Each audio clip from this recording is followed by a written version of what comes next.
Okay, take two. Yeah, that one might have gotten a little impassioned. Yeah. Yeah, take two. Let's do take two. I think that's safer. So I got this calendar on my refrigerator. It come yesterday. I was kind of slow to open it because, actually I was kind of terrified to receive it because of the events that have transpired this month. Now I fear a holiday greeting card terribly. So if anybody is hearing this that knows what I'm talking about, please do not send me a holiday greeting card ever. Thank you, ma'am. So I got this thing on my refrigerator and it come disguised as a holiday greeting card. Now y'all know how I feel about any kind of cards. What is it? You send me a card. What had better be in there? That's right. As my mother would say, cold, hard cash. If you send me a card and there's no money in there, gonna be a problem. Well, unfortunately for this young lady, we'll call her Terry. She sent me what appeared to be a holiday greeting card envelope. Some very interesting writing on it. I have to assume it's from her own hand. And I'm worried about her. Because the addressee, of course me, is written very formulaically. She did not cross the top of the capital J, uppercase J. That's okay. I'm letting that one go. And the Y may be a little bit too close to the Russian, because the Russians have two Y's. I know. One of them is kind of round, and one of them looks like our Y. Well, the one that's kind of round has a ch sound, like CH. Ch. So if I'm looking at this, I could almost read my name as Ion Chedlowski. See? So I guess what I'm saying, Terry, is try to make your Latin letters of the alphabet maybe a bit neater. But the fact that you can still use a pen and write letters of the alphabet, hey, milk was a nickel, uphill both ways, am I right? You and I go into the twilight and they have no idea what I just said. So, but I am concerned about the return address, Terry, because, well, you know, it's a little bit more fluid. It's a little bit more ladylike. Yes, the lines are. And yet the addressee, again me, is very professional, businesslike, blocky, block letter. Ion Chedlowski. I like it. And then I can see my grandmother up in the upper right, where she's canceled the stamp. It looks a lot like my grandmother, this little gnome, little elf. Yeah. Cute as a poot. And of course we have the standard, what is it? Happy holidays. Yes. Let's get down with some holiday. Pick a holiday and celebrate it. So, yeah, this girl sends me this, what looks like a season's greeting card. And when it said a special gift just for you with red letters on the outside of the envelope, yeah, once I got over my terror of it being afraid it was from somebody in particular, and now I have to go through this for the next like 7 or 8 days. Oh my God. I used to be afraid of the mailbox as a small businessman because I figured either the comptroller or the treasury was going to take a piece of my ass, and it got that bad about 15 years ago for small businesses here in America, in Maryland. Okay, slow down, I'm getting dizzy. But now that makes this look like nothing. It's like I just want to like be my own bomber, and just every day, just I'll put a new mailbox out there for, the cheap $7 ones, plastic ones, and let Jen, my baby crawler, that's Jen, the baby crawler, by the way, my mail girl. I'm blowing her and I'm Emily now. You have to go way back, baby crawler and highlighter girl. Way back, but it's titled as that, so you'd find it pretty quick. Yeah, and so I should just put a new mailbox out every day, and then when the mail comes, I just shove 3 or 4 M80's in there, bundled together, and then just get rid of whatever's in there, you know what I mean? So you know why I'm saying that. Okay, so, but I open this one up when I see that it's from Terry. And again, that's an assumed name, even though her real name is in fact Terry. But we're going to call her Terry, Terry, okay? And she doesn't spell her name like that. So that's close enough for assuming for our purposes. Just the facts, ma'am. Okay. So I go, oh, well, isn't that cute, Terry? A magnet with your lovely, and she's a handsome woman, I don't mind saying, so I wouldn't mind letting her take me to Apalachicola and, have her away with me with, say, half a dozen servings of oysters on the half shell. Huh. I mean, she constructed this whole affair. She brought all of this pain and misery on all of us anyway. Right? So at least she could just buy me lunch. I may be Apalachicola bound this January or February. So, yeah, and she's really the, what do you call the conductor of this whole awful saga that we've all found ourselves amidst.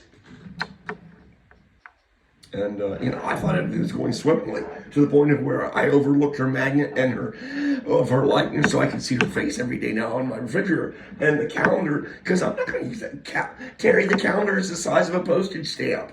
Now, how am I going to, I can't see shit now with like the Max reading glasses, okay? Remember I talked about Joe Bazooka in the past and you could read them because I wouldn't even try a Joe Bazooka with my reading glass. Okay, so there's no money in the card, so I'm pissed. Because those of you that know me, send me a card, better be money in it. But because she's not a bad looking woman to look at, and because I may be going to Florida at some point in the future, I'm thinking long game. Like bitch McConnell could never fathom. Because I'm thinking, there might be some oysters on that. And if you've never had oysters in Appalachia, they're usually flown over from the Delta. But just don't think about that. Pretend they're, from the Gulf and everything's good. Because they are good oysters. And so there was no money in there. And there's a calendar that I guess would look good in a dollhouse. Yeah. And so, okay. And everything's going along well. And I forgive her for not having any money in there. But then I noticed that I don't know when we're supposed to settle over this piece of real property. I don't care. I just it's for the Lord, and because I'm smacking the Lord pretty good now at chicken. Remember I told you about playing chicken, hands over, palms up, palms down, yeah. And I'm up, right? I'm not up anymore because of the events of about 3 days ago where I was absolutely leveled by my father because of 2 women. Well, 3 if we include Megan. Yes, let's include Megan. So, and now I don't want to go there though. I don't want to get happy. This is not the Partridge family. So yeah, so I don't know what I'm supposed to actually, the piece of real property is really supposed to, go from, one person to another, one entity to another. But, so, I'm not going to look over, don't be distracted, because that's the 7S anyway. That's, that's yesterday's news, so whoever just messaged me is yesterday. So, because I'm recording on the 13 because I found it amplifies and enhances my voice even more. I know there have been women that are listening to my tracks that have had to go to the bathroom. Okay, if you understand what I'm saying. Yeah, I probably caused them massive diarrhea and just upset their stomachs and they had to blow. I know. And so this deposit slip comes into my bank. Now, I looked at the final contract. I saw the allotment that was granted to my lord. And I was like, and this deposit comes into my bank. And it's like exactly twice my closing contract, my allotment, promised to me via EFT. Well, when I saw that, I snapped. I got emotional. E over I. Because I saw it as one more test or one more impediment to completing this transaction.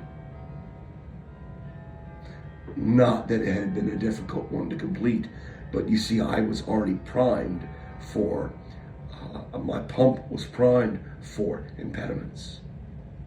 Because when you try to do the Lord's work, what does it Jesus say? What does it Jesus say? Basically, suffering in his name, because I don't want to go over there to it is written, suffering in his name.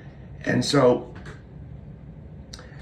you will find that to be true if you are called on by the Lord, or you wish to please the Lord in some way, you will find that it can be made difficult for you. This is part of your maturation process. As George Thorogood would sing, "Who do you love?" So I saw this deposit slip come in for like exactly twice the amount. I just saw red. Immediately, before stopping, praying, thinking about it, perhaps analyzing the situation as a good field marshal should. No, I snapped. I constructed an email instantly, and I called into party even my attorney, which I'm sorry to my attorney. I aired my dirty laundry even in front of him, as he helped to bring this to fruition for our God. He's a Lutheran, though, so you have to get past that. I think he's a Lutheran. I think I let him mention his sect to me once, and I was like, say no more. You're a man of God. It is enough. So, and then once my heart settled and my clarity of thought returned, I decided to explore it. And I realized that I had made it nothing like General Grievous. I had made a grievous error. And I had to lay myself out before all the parties that I had lashed out at and ask for forgiveness. And I'm sure, I sense there was no harm, no foul. It's the holiday season. There's a lot of stress. And even though the assumed person I'm talking about here, really Terry, tried to follow up with another email to soothe my fevered brow. I was just like, okay, I love you too. Now shut up and go away. I just want to forget this. I love you. Goodbye. But at the very end of it, I was happy because I realized that I had Yah Zashashayu. I protect. Yah Pabajdayu. I defeat. Where my master is concerned, do not trifle with me. Period.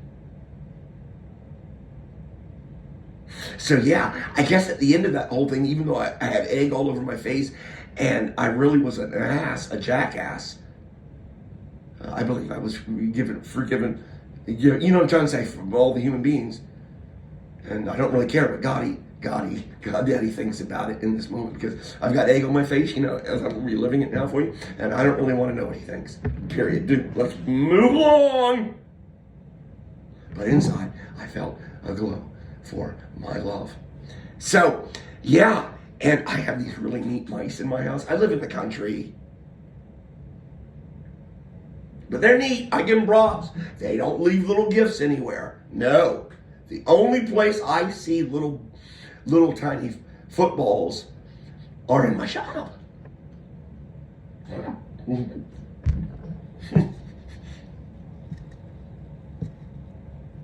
The last place you think they would be, with all the chemicals and solvents and things that does not smell like food, I guarantee you. Now, I'm probably jinxing myself. That ball carrier hasn't fumbled the ball in 276 attempts. You watch. Tomorrow morning I'll come out. There'll be little gifts on the countertop. You watch. Oh, all these years, you don't see their leavings. You don't see their turds. Except in the shop occasionally. The other morning I found one of my blood pressure pills on the floor. And it was one of the high price ones too. I was like, so that's kind of like, it's like a yard sale find. You know what I mean? And so I reached out real quick and I picked it up, and I noticed that part of the coating had been licked away.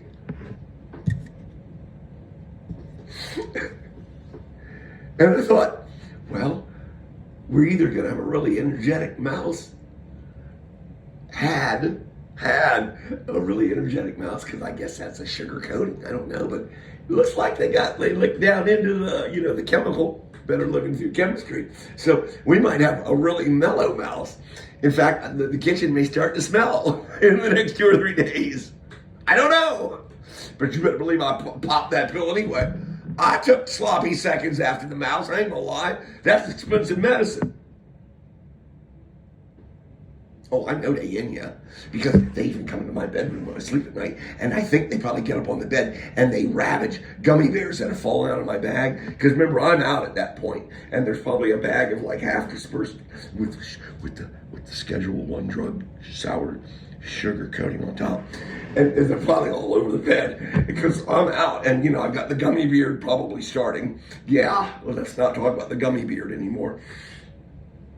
Even one of you bitches stole that concept. I know you did, and you sold it. Don't let me see fortune cookies, gum. Don't let me see fortune cookie eggs this Easter. Or, I've only got 24 subscribers, so how hard do you think it is for me to figure out which one of you it was?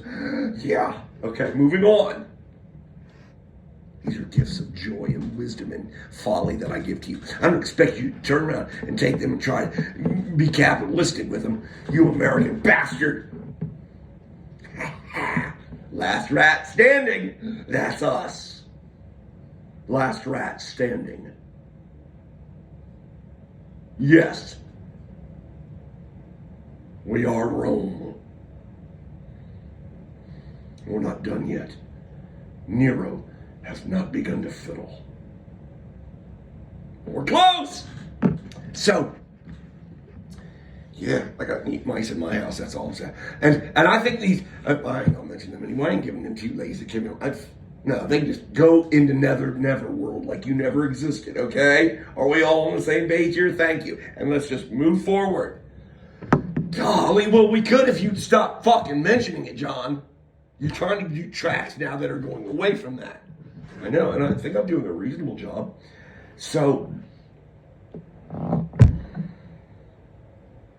when I perceived, and I'll summate with this, when I perceived that I had behaved irrationally, I had jumped to a conclusion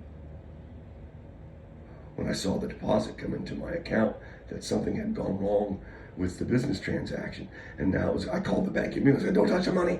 Or emailed them and said, don't touch that EFT. Don't touch it. Because my bankers are crazy. They're like, oh, money coming in? Let's see if we can get over here. Let's bump it up for the boy. They like me. Now Truist likes me. That's all I'm going to say. And they know they have my authority to go and do whatever they want. I've been with both of those banks for a long time. I had a couple of accounts in both banks. So when they became Truist, I'm like, I was watching that shit. I was watching that shit. I'm like, every day I was watching that merger. I'm like, I'm watching those numbers. Where'd that 15,000? Excuse me. Where did that sum of money go? No, that never did. My CSR has executed everything supremely. I'm most pleased with him. Truist has an invaluable employee in my local CSR. I will not name his name here, but he can be found out, and you would do well to appease his wishes as your employee. I'm a very, very good judge of character.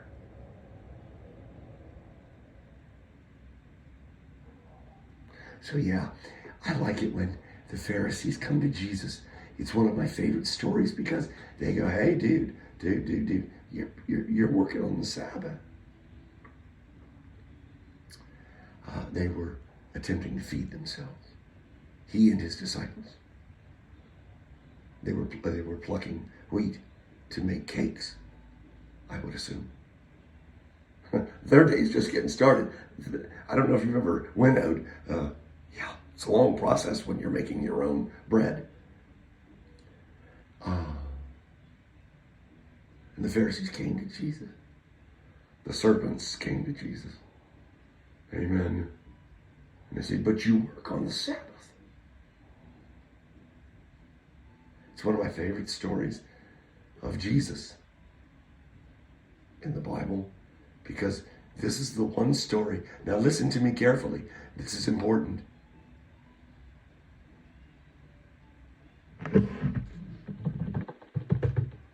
Turn the music down. This is important. This is, for me, the one story in the Bible where I see the Redeemer show himself. You see, it is said, when the Messiah returns for the second time, he will appear differently. There's a track in here where I make fun of it, in a good way, in a good light. The final parade or something is way back. And he will come different in appearance, but not to me. Because I don't fear his eyes, or his sword, or his justice. He won't be afraid of me trying to get up in the carriage and ride next to him, uninvited. You see, that's how my relationship works with God.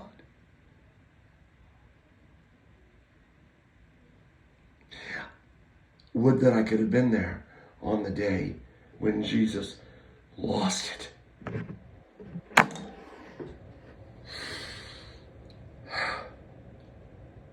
And he said, "You have turned my Father's house into a den of thieves."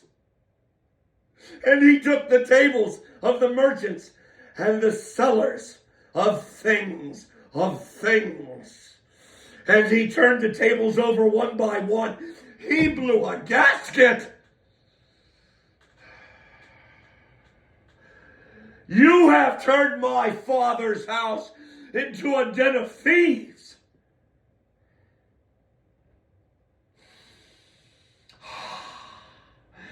And this is the one instance in the Bible where you see Jesus truly in his magnificence, in his glory. God in the flesh, behold.